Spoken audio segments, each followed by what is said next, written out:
Whatever you do, don't give up, and especially don't let people get in your head and talk you out of things, because people are insecure themselves, and so they spread that insecurity, not always intentionally, sometimes well-meaning and jokingly, but they spread it onto you. Don't let that stuff latch onto you, because what God has for you is for you, and you just need to do the things that line up with what it is that he's called you to do.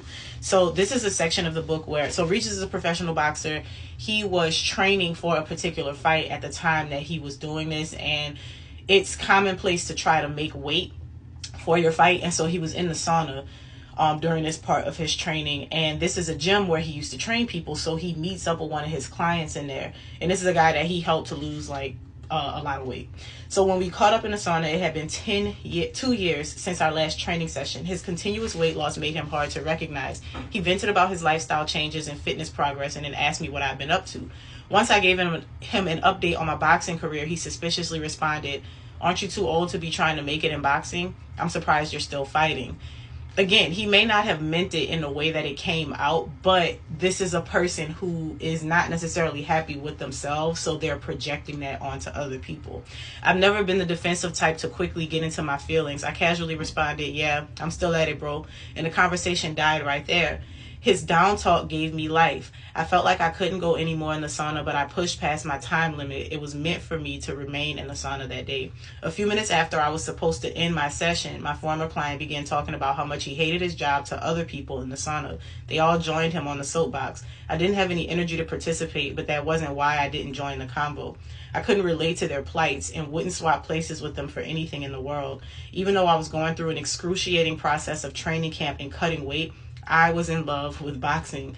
Being in love with something or someone means you are willing to accept the ups and downs. Trying your best at something and coming up short is a defeating feeling. I made extreme sacrifices to get down to 140 pounds, but I couldn't. Therefore, I wasn't eligible to fight for the belt. Regardless of how I performed in the ring, the winner of the Ivan Baranchik and Nicholas Given fight would take home a belt that was meant for me. I know I didn't say their names right, but my point in reading this section is, if you are a person who is working towards something, and mind you, he has so much going on. It was like every time he would advance, something came up. His finances were all over the place.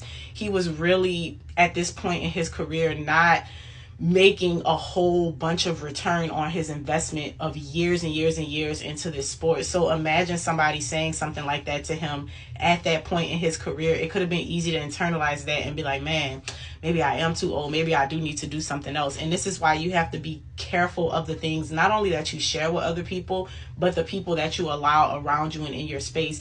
And what was funny is the way that he noticed how this same guy that down talked me isn't even happy with his life, because then he goes on to complain about his career with other people. So there's going to be people in your life, sometimes well-meaning, trying to warn you about something, trying to encourage you to do something. Maybe you're getting off the path. Maybe you're not doing the traditional thing, and you're doing something out of the ordinary, and they're trying to help you, or they're trying to encourage you to do something more realistic, or whatever the case may be.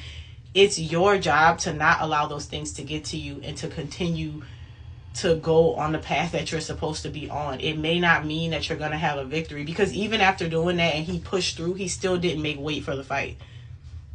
Right? So it still didn't happen at that time, but he eventually goes on, to be a 2-time world champion. So it's going to be worth it. It's going to be worth it if you do what it's supposed to do, and if you do what you're supposed to do, and you stay on the path that God is calling you to be on. Because one of the interesting things about his story is he goes on to be a pioneer in boxing, especially for the state of Louisiana, particularly for the city of New Orleans.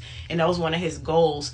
He wanted to bring boxing back to his home city, and he knew that it would be something that, if he were to do it, it was going to be something that he had to pioneer, and he had to lay the foundation of doing that thing, because it's not something that had happened before he started his career for at least 50 or so years.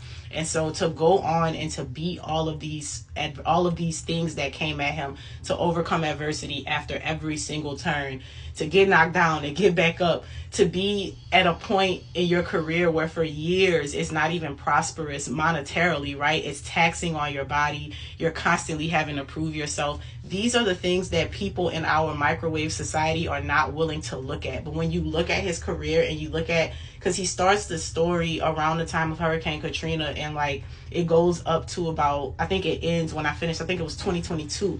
So imagine the span of years where all of these things are going on and he's sacrificing. You have to continue to do the thing no matter what people are saying. Sometimes you're going to look crazy. People are not always going to understand, but you have to make sure that you keep your eyes on the thing.